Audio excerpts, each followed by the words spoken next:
Namaskar children. In continuation of our chapter Freedom, today we will be studying the sources of constraints. As we have seen, constraints means restrictions, and we have also seen that we need some constraints in the society. Constraints are needed. Now, from where do these constraints come? First, these constraints they come from law or by the government. Let us see the example of Iran. In Iran, women are not allowed to drive the car. Why? Because there is a law put by the government that women are not allowed to drive the car. And the restrictions, or you can say they are the constraints which are imposed by the law. Same way, if you look at South Africa also, we have seen that there was a harsh law against the blacks. The blacks were not allowed to move freely and they were treated as slaves. So, in this way we can say that the first source of constraint is law which is made by the government. And now the second source, it can be social inequality. We see social inequality means social constraints. We see that social inequality like untouchability, exploitation of women, these all are also there in the society. And what do we need? They are restricted. Untouchability means the untouchables, they were restricted from performing the things to come in core with the upper class people. And the same way, the women, they were also restricted to move freely or to do whatever work they want. The freedom of women was restricted.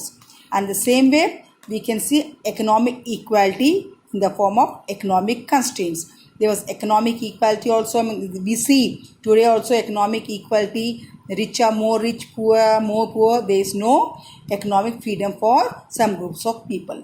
Coming to cultural inequality also. So cultural inequality means inequality on the basis of religion and culture. That means there are even restrictions on religion. People are somewhere forced to follow the religion of not of their own. They don't have even choices. And in some countries we see that people are stopped from following their culture. So these are the various sources of constraints.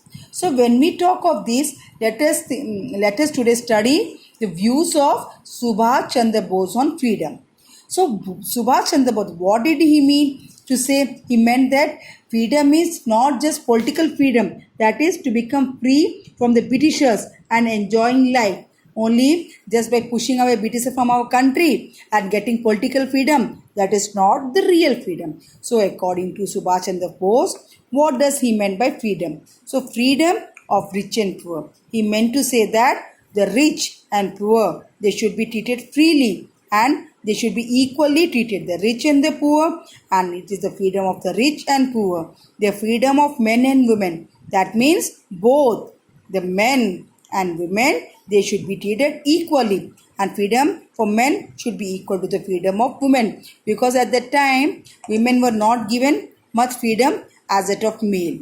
Again, the freedom of all classes and all individuals, all the classes, that means the rich class, the poor class, the elite class, the middle class, lower class, they all and all the individual belonging to various diverse background, they all should be given the freedom. So, and he also said that whatever the money, freedom doesn't mean that getting free financial freedom, economic freedom. What does it mean?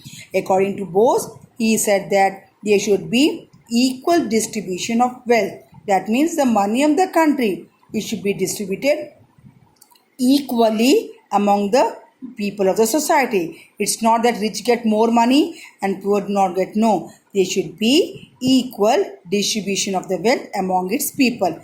And also he believed in abolition of caste system. As I told you, the caste system was prevalent in our country during those days, and also destruction of communalism. So what do you mean by communalism? The communal mind or people, those are communal in their thoughts. What do they believe? They believe that their religion or their community is at the topmost and they dominate other communities. So because of this communalism also, we see many communal rights takes place. So what Subhash Chandra Bose, what does Subhash Chandra Bose say about freedom? Freedom is not the freedom from the Britishers, not political freedoms, but all the people in the country, the rich, the poor, the men, the women, People of all classes, individuals should be treated equally. There should be economic freedom also. That means the wealth of the country should be distributed properly among various sections of the society.